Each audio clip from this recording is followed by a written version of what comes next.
convidar o engenheiro agrônomo Rodrigo Franco Vieira, né? Mais conhecido como Rodrigo Vieira, engenheiro agrônomo formado pela antiga Escola de Agronomia da UFBA, foi nosso contemporâneo, né? Os idos do ano de 1983. E Rodrigo, ele é um profissional hoje atuante na Companhia de Desenvolvimento do Vale do São Francisco, mas que tem uma larga trajetória profissional em diversas empresas, principalmente na área de projetos. O Rodrigo, ele trabalha na Codevasf, especificamente mais na área de projetos, e ele vai trazer para a gente aqui uma das suas contribuições, que são várias dentro da empresa, sobre a conversão do perímetro irrigado lá na região do São Francisco, né, na região de Juazeiro. Então, com satisfação, nós convidamos o Rodrigo Vieira a proferir aí sua palavra. Obrigado, Chico. Primeiro, o Chico esqueceu de dizer que aqui na UFBA eu sou Bete Frida. Já ouviu falar? Todo mundo tem um apelido, né? A honra, primeiro, para agradecer ao professor Vidal, a Chico e a todos vocês eu realmente estou emocionado, né? Não sou exatamente um pedaço de gelo, não, mas estou emocionado porque depois de 35 anos consegui voltar como profissional, né? Que a gente andava aqui na alegria dos trotes, correndo atrás da turma, que naquela época era bem diferente, bem mais animado. E encontrar o professor Hans, que foi meu professor, em 1988, no curso do ProINE, eu conheci no ProINE lá em Juazeiro, na universidade, e aí, bom, então, muito obrigado a vocês e vamos tentar fazer o melhor que puder. E acho que como profissional, a gente tem que retornar àqueles que nos ajudaram de alguma forma. Com críticas, sem críticas, não interessa. Mas a irrigação, eu juro, eu faço por diletantismo. Se me chamarem 50 vezes por ano, eu venho por prazer. Porque eu tenho prazer no que eu faço. Então, por isso que a gente tenta fazer melhor. E para quem está começando, antes de começar a palestra não, o bate-papo, né? E para quem está começando,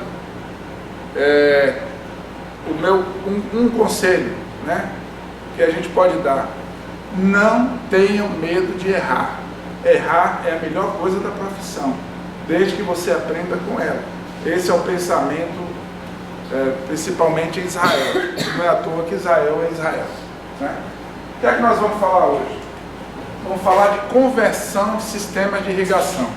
Lá no Vale do São Francisco, quando foi iniciado na década de 60, tudo era irrigação por superfície, porque tinha que ser. Porque quando o Chico e eu começamos em Vital aqui, um hectare de gotejamento era $5 mil o hectare, tá lembrado disso? Então era muito caro. E tinha que ser solos propícios e vamos fazer dentro da tecnologia. Mas aí a gente começou a ter uma ideia: e se convertesse o perímetro, o que é que ia acontecer? Aí, um dos benefícios da separação é justamente você conseguir ficar sentado no hotel, estudando, calculando. Foram milhões e milhões de cálculos até chegar num resultado teórico. Esse resultado teórico qual é? Economia de água, de energia. O que é que pode acontecer? Mas ainda estava tudo no campo da teoria. Então, a gente fez um trabalho que era converter sistemas de irrigação por superfície em sistemas de irrigação localizados e aspersão, porque a depender da cultura, você colocaria um determinado sistema, né? Ou microaspersão, gotejamento ou aspersão, mas tudo fixo, tudo automatizado. Então, o que era o objetivo? Reduzir o consumo de água, melhorar a vida do produtor, favorecer a emancipação de perímetro, aumentar a competitividade, porque o nosso foco tem que ter competitividade, e cada vez mais vai ser assim, certo? E aí começamos o trabalho de conversão. Aí tem sempre os defensores do passado. Ora, os Estados Unidos, que são o lugar onde mas que desenvolveu e adota muito o sistema de irrigação de superfície, é isso que está acontecendo. A irrigação de superfície está diminuindo e a irrigação localizada aumentando, enquanto a aspersão ela continua estável. De um amigo nosso, Richard Snyder, que a turma aqui conhece. Esse é o cenário hoje nos Estados Unidos. Está diminuindo a irrigação de superfície. Aí nós fizemos um projeto e tal, e esse projeto ele tem princípios. Qual é a conversão do sistema parcelar. A primeira premissa dele é respeitar o passado. Você não pode chegar para aqueles homens que há 50 anos fizeram isso e dizer, pô, nada presta. Presta sim. Eles colocaram o ovo em pé. Como daqui a 30 anos não pode chegar nenhum de vocês e dizer, pô, aquele loroteiro lá de Cruz das Almas fez, o cara só economizou 70% de água, pô, podia ter economizado 90%. Podia, mas eu não tinha essa ferramenta, né? A segunda premissa da conversão de sistemas, estamos falando de perímetro de irrigação, é você manter a infraestrutura geral do perímetro. Como é que é essa manutenção da infraestrutura? Você tem o Rio São Francisco, uma adutora no período do perímetro de Mandacaru, que foi o primeiro perímetro do Vale São Francisco junto com o Bebedouro. Você tem a estação elevatória, o canal, reservatório e os lotes. A única coisa que foi feita no projeto foi acrescentar cada um com a sua bomba, cada um com o seu reservatório. E aí os resultados foram imensos, que hoje me dão a segurança de dizer, tem que acabar bombeamento coletivo e o volume para irrigação tem que ser pré-determinado anualmente. Ponto. Você tem direito a isso de água. Se você quer criar peixe, quiser fazer piscina, faça. O problema é seu. E isso é gestão de água. Gestão de água é hidrometria. É a única palavra que eu conheço para gestão de água. Hidrometria. Pois bem, tudo no mundo se avança. Então aqueles homens lá de trás, professor Hans, e vem essa turma, e aí chega na gente, chega passando por vocês, e vem os outros, vê os filhos de vocês, é tudo avanço. É você mudar o pensamento, a proposta. Mas você tem que ter coragem para quebrar os conceitos. Que o pior de tudo são conceitos pétreos. Por exemplo, esse quadro, você veio aqui falar de arte, Mané? Não, esse quadro é um quadro de Rafael Sanzio, do Cinquecento. Esse quadro chama-se Academia de Artes de Atenas. Nele você vai ver dois velhinhos andando. Está vendo os velhinhos? Está vendo os velhinhos andando? Quem são esses velhinhos? O que aponta para cima, Platão, amor platônico, daí vem. O que aponta para baixo, Aristóteles. Ele é mais terra, ele é mais firme, ele é mais engenheiro, né? Então você tem que ter coragem para abrir sua mente e rever aqueles conceitos que todo mundo achava que eram verdadeiros. E que amanhã podem ser de novo verdadeiros ou não. Ninguém é dono da verdade. Mas tem que ser revisado e você tem que ver mais de uma opção. Por exemplo, o capitalismo foi a melhor coisa que aconteceu, foi a Revolução Industrial, trouxe emprego, trouxe desenvolvimento. Londres é Londres, e aí? Teve problema, mas teve ajuste e teve correção. Nehru, eu não sabia nem que o senhor estaria aqui, mas o Gandhi deu uma piorada na situação econômica da Índia porque levou a Nehru um protecionismo do Estado enorme na Índia. Che Guevara era homofóbico e racista. E tem muita gente que endeusa, preto como eu, deusando Che Guevara. Eu nunca deusei, não estou sabendo. A Inglaterra, Zumbi tinha escravo, não foi libertador de escravo, coisa, um papo furado. Ele pegava escravo para levar para ele.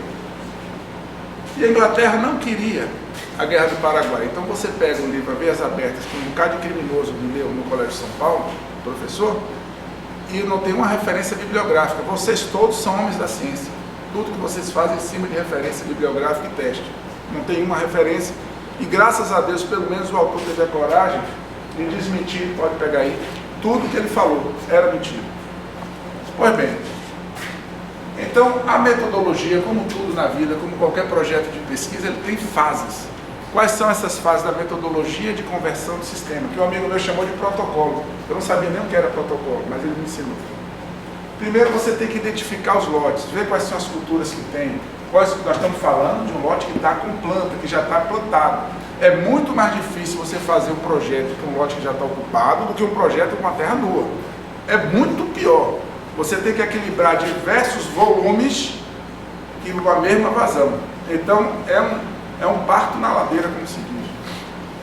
Aí você tem que ver quanto é que gastou de energia o distrito, o sistema, balanço hídrico da situação atual com o sul, da situação futura, não é? E fazer a elaboração dos dados técnicos.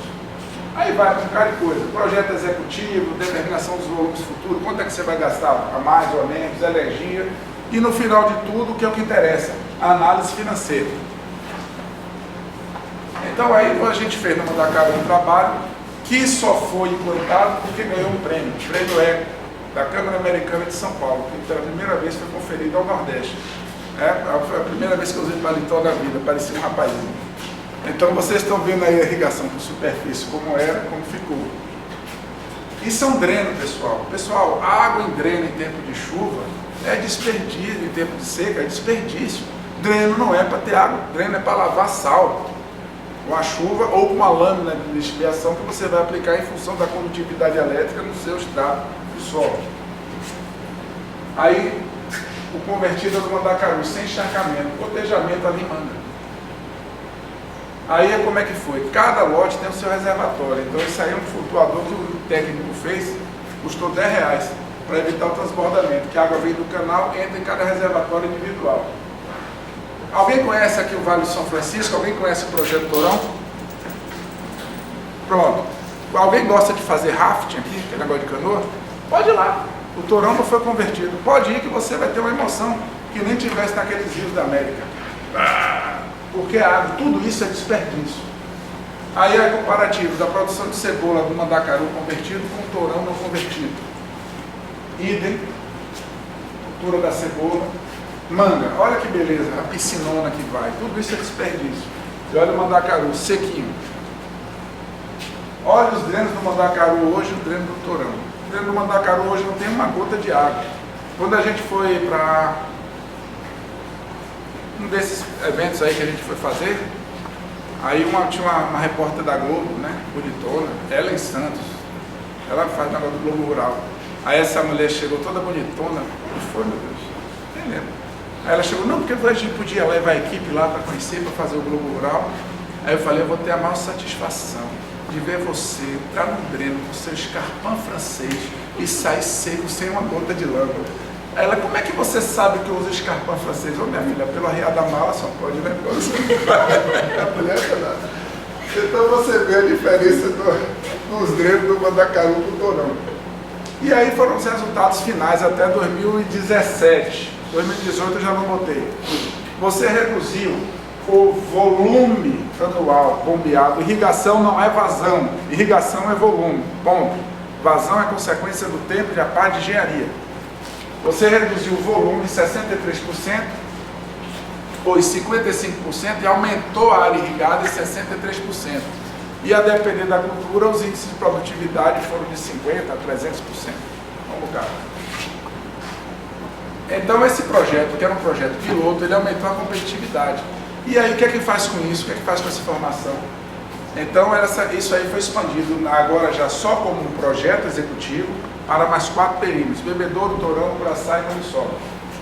Aí, nesse caso, desses outros novos projetos, a gente fez uma coisa que eu critico muito, que eu bato muito na tecla. Existem 3 universos que não conversam: a academia, a pesquisa e a vida real. Todos envoltos na sua fogueira das vaidades, né? Então ninguém quer deixar de olhar para o umbigo. A gente tem que juntar, porque isso tudo é resultado. Então a gente tem que começar a pensar, a academia tem que começar a pensar na aplicação do que faz, a pesquisa tem que começar a aplicar na aplicação, e a vida real tem que absorver, mas ela tem que absorver uma coisa que dê segurança, porque a vida real é a ponta da cadeia, é onde quebra. Nós tivemos agora a convite da Universidade de Davis, e o Richard Snyder falou o seguinte: todo projeto que sai daqui tem que ser aplicado, com dinheiro público tem que ser aplicado. Você sabe de quando é a lei? Quem acertar vai ganhar um volume do meu livro que já está no forno. Não sei se vai interessar para você, mas eu dou. De quando é a lei? Quem chuta? Abraham Lincoln. É a lei do tempo de Abraham Lincoln. O cara é obrigado a produzir, se produziu, vai aplicar. Então é isso que nós estamos precisando.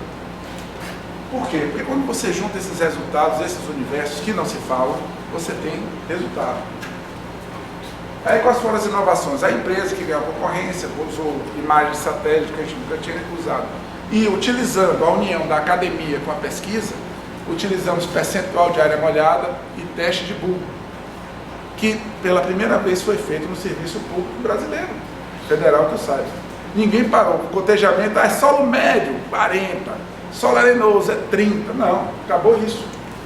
E aí estão as imagens de satélite, os testes de bulbo feitos por Campeche. Quem conhece o professor Campeche, formou aqui também. a tabela dos testes de bulbo, resultado.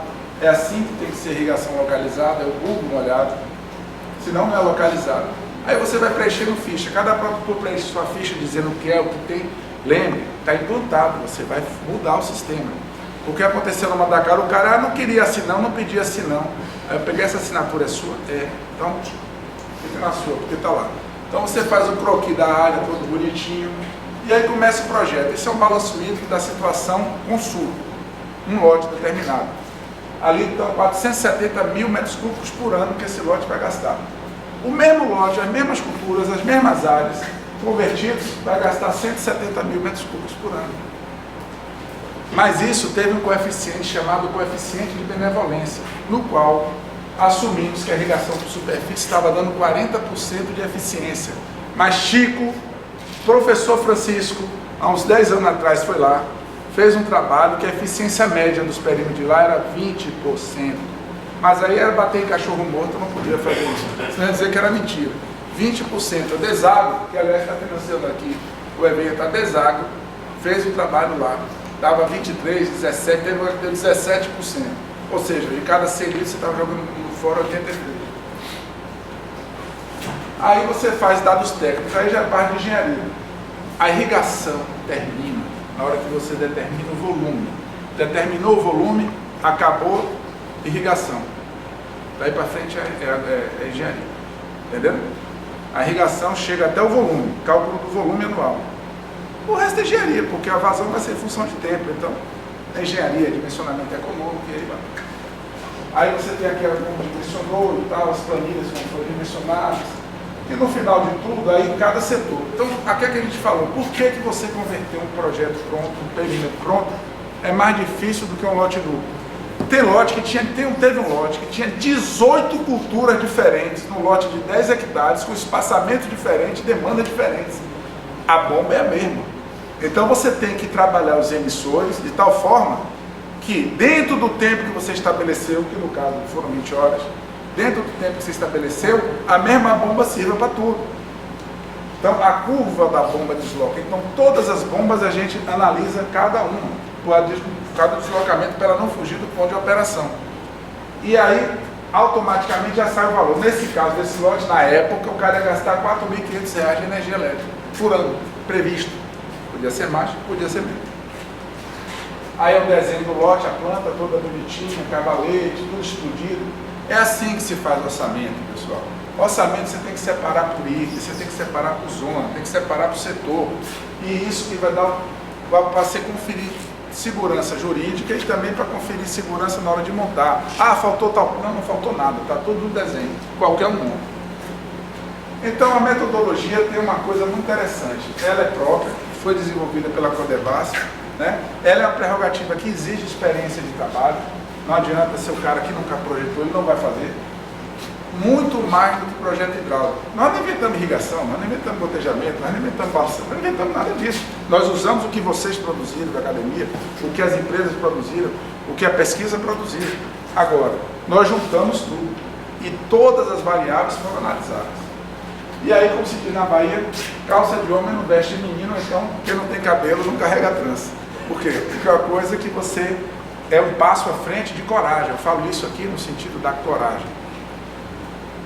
Aí, qual foram os resultados do Torão? 70%, aí são os valores, 38 milhões seria para trocar tudo, e a economia média de 64%. Análise econômica deu tudo viável, benefício custo, análise de acessibilidade, tudo certinho. Isso é que interessa, viu, no final. E conversão de sistema. Aí tem uma série de sugestões. Tem que expandir essa metodologia, tem que ter linha de financiamento específica para isso. Reiterar o negócio do CIF, que é um trabalho que a gente está há 8 anos lutando para ter preço de irrigação, de equipamento de irrigação, como tem o Sinap, que não existe. Outorga, o comitê de bacia, ele pega o dinheiro do outorga e devia reaplicar na irrigação. Fica fazendo, sabe o quê? Requentando o plano diretor. Requentando o plano diretor. Eu sou seu amigo, eu lhe contrato, você é minha amiga, você me contrata, e fica essa roda que não sai do lugar. E não sai do lugar. O Comitê de Bacia do São Francisco tem 70 milhões em caixa, não faz nada com esse dinheiro.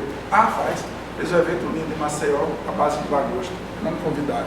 Mas até que eu sei, Maceió não era para ser São Francisco. Então, você tem que ter a terra, porque se você não converter o sistema de irrigação sem a terra, é tiro no pé, tá certo? É o que eu digo sempre, conversão de sistema de irrigação sem assistência técnica séria, é tiro no pé. O segundo eixo desse trabalho, dessa conversa, é a gestão de água. A proposta muito geral é que nós já estamos avançando em algumas delas. Por exemplo, não tem coerência o Estado da Bahia ter uma secretaria, qualquer que seja o Estado, e você está e a ANA outro. Você tem que ter os mesmos parâmetros, você tem que saber onde está tirando. Ah, mas o Rio São Francisco é a ANA. Sim, mas o Salitre é o SRH. Ele tem que ter a mesma linguagem, porque depois começa a confusão política, briga daqui, briga dali, aí já começa o inferno e não sai nada adiante. Então você tem que ter esse plano de bacias dessa forma. A gestão tem que ser única, centralizada. Tem que ter todo o levantamento das culturas irrigadas no Brasil, em todas as bacias. Não estou falando mais de projeto de irrigação, estou falando da irrigação como todo. Dissociar vazão de volume. Dissociar vazão de volume. Você tem que chegar e dizer, você tem direito a tantos mil metros cúbicos ano, se vire. Você vai acabar problema de gestão de água, você vai acabar problema coletivo, quando for bombeamento coletivo, você vai acabar tudo isso. O volume outorgado tem que ser pela demanda média e não pela máxima. Volume, mas o cálculo da vazão é pela pior condição. Coisas distintas. Pré-determinado para lote, isso é propriedade. Prêmio e multa, se o cara economizou água em função do que estava outorgado, ganha um prêmio. Se gastou mais, pau nele. Né? As concessionárias têm que ter todas as informações de energia, tempo, vazão. Porque é isso que vai fazer um checklist junto com o outorga. Reuso. Reuso, agora a gente está trabalhando com reuso, enfim. E aí a gente tem um problema. O CONAMA não tem uma regra para irrigação, porque o pessoal do comitê fez e o CONAMA não permitiu. Aí começa aquele jogo de empurra. Aí eu peguei o protocolo de Israel e traduzi o protocolo de Israel. Por que a gente não aplica o protocolo de Israel? E todo mundo vem em cima, porque outra coisa, porque não sei o que. Eu falei, certo, o brasileiro está preocupado com 7-1 que tomou da Alemanha, mas não está preocupado com 195-0 em prêmios nobres que toma do povo judeu, israelita e não israelita. 195-0. E ninguém está discutindo besteira? Pega o protocolo de Israel, estuda o protocolo de Israel, a OMS, coliforme por 100 ml e tal. Tá? Pô, vamos fazer alguma coisa diferente, agora vamos ter coragem de usar, porque Israel chegou onde chegou, porque ele usa, Israel pousa, certo?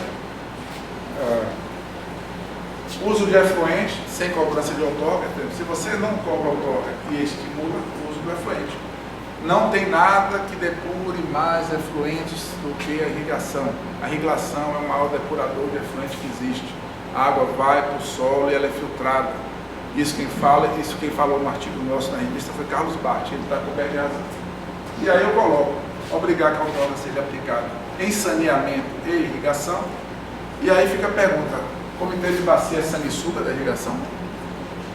Aí a diferença dos dois projetos, do Mandacaru e dos outros 4, né? E essa conclusão que, para mim, o brasileiro mais inteligente do século XX, Roberto Campos, né, que a diferença entre inteligência e estupidez é que a inteligência tem limite. Né? Então, se a gente consegue aplicar as coisas corretamente, aplicar as coisas da forma que elas têm que ser aplicadas, as gerações futuras vão agradecer. Aí são meus netinhos, tá bom? Então, gostaria de agradecer a vocês muito emocionado, e fica aqui o professor Vital, o Chico, um recado e a proposta da gente, se o dia que quiser, agora que a gente está atuando aqui na bacia também, fazer um curso de irrigação de 40 horas aqui para preparar a meninada. A gente tem que devolver à sociedade o que a sociedade deu para a gente, porque o conhecimento não é de ninguém. O conhecimento é do mundo, né? O conhecimento é do mundo. E então é isso. Então me desculpe qualquer coisa, eu agradeço. Tá bom? Obrigado.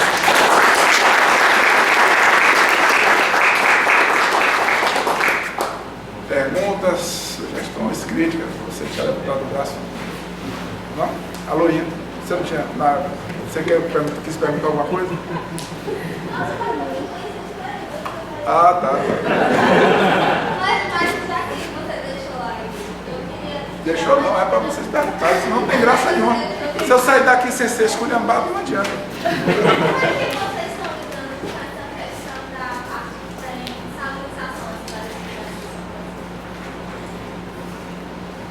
Olha, nós temos, o Dr. Hans conheceu com certeza, tem alguns homens que, quando eu era da iniciativa privada, davam muito orgulho à Codevasf. Um deles chamava Dr. Manuel Batista. Um homem sério, brilhante, um colega que dá orgulho de ser colega, né? E a Codevasf sempre teve um setor de drenagem muito forte, ela sempre se preocupou tecnicamente com isso. Aí entrou, vamos inaugurar o salite sobre pau e pedra e, enfim, não conseguiu se fazer todo o rede de drenagem, mas quando tem o perímetro que precisa de drenagem, vai lá na Codevasf, quando é drenagem, como é que chama? Coletiva, né? Que é da área rede coletiva, a Codevasf faz. Só que isso já está acabando, porque com a conversão de sistema, os drenos estão secos. O dreno tem que levar água de chuva, então até a manutenção da drenagem, ela vai diminuir. Porque você tem que ver qual é o solo. Se você tem um solo pesado, um argissolo, também, que lá tem muito vertissolo, você tem que ter dreno. Mas o solo, você vai fazer dreno aqui? Não precisa, ele vai descer. Então cada caso é um caso, mas a Codevasf ela faz a manutenção, o distrito faz a manutenção dos drenos, porque o distrito é um condomínio, que ele é pago para isso. Mas a Codevasf avançou muito na área de drenagem nas décadas de 70 e 80. Então a Codevasf tinha Dr. Hermínio, tem Dr. Hermínio, está lá até hoje, e só falando dois assim que me vem de imediato na cabeça. Então assim, a Codevasf eu posso dizer que tem toda a autoridade de drenagem do que você precisar. Tem gente que sabe fazer e muito bem. Agora, a salinidade ela passa pelo manejo, né? E manejo é um fraco de qualquer perímetro irrigado. E não só de perímetro, de áreas privadas também. Alguém conhece o Dimenstein aqui, Luiz Dimenstein? Luiz Dimenstein é um cara que, junto com os seus amigos, os dois se bicam brincando, né, claro. Mas eles se estouraram tudo que eu imaginava, que achava que podia conhecer de irrigar, de manejo de água, aqueles caras quebraram minha cabeça. Por exemplo, fertirrigação, que tem a ver com a condutividade, porque se o solo está com a condutividade alta, a planta não absorve nutriente, né? Então você tem que corrigir. Aí como é que faz? Hoje em dia, você não precisa mais levar para o laboratório nada, você tem um kit, você extrai a solução do solo e corrige imediatamente. Então, até o conceito de fertilização, no caso, porque tem a ver com salinização, está mudando. O conceito agora é ppm. Não existe mais quilo por hectare, é ppm, e você corrige na hora. E nós, Vida Real, Pesquisa e Academia, nós temos que mudar e trazer isso para dentro das universidades também. Os centros de pesquisa já estão usando, então a gente é muito dinâmico, sabe? O senhor trabalha quantos e quantos anos? E não vai conseguir fazer tudo o que quer, o que está pensando, porque não tem tempo. É muita coisa, a gente pensa muita coisa, mas o mundo muda e pô, mas assim, não, agora é assado. Mas a salinização lá, tem áreas salinizadas, até porque a classe de solo para irrigação, ela é função do método de irrigação. Então tem gente que tinha área de sequeiro, para suco, meteu o pau e botou suco, aí salinizou. Mas quem tinha área de sequeiro que botou irrigação localizada, não salinizou. Porque o método de irrigação também identifica a classe de solo, sabe? Que você vai utilizar.